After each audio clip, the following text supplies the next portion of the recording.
வாழ்க்கையில பொருளாதாரத்துல நீங்க முன்னேற வேண்டும் என்றால் எந்த சூழ்நிலையிலும், கஷ்டமான சூழ்நிலையும் கூட நீங்க கர்த்தருக்காக விதைச்சு பாருங்க.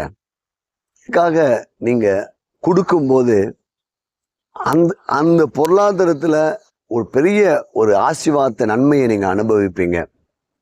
சிறுக விதைக்கிறவன் சிறுகா இருக்கிறான், பெருக விதைக்கிறவன் பெருகா இருக்கிறான் என்று வேத வசனம் சொல்லுதுங்க. நீங்கள் கர்த்தருக்கு மனமகிழ்ச்சியோடு நீங்கள் கொடுத்து பழகுங்கள் தேவ ராஜ்யத்துக்கு என்று.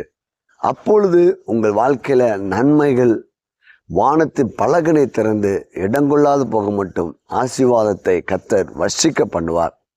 உங்கள் கடன்கள் அடைக்கப்படும். தேவ வார்த்தை எங்க இருக்குதோ நல்ல செழிப்பான நிலத்திலே உங்களுடைய விதைகளை விதைத்து அறுவடையை நீங்கள் பெற்றுக்கொள்ளுங்கள்.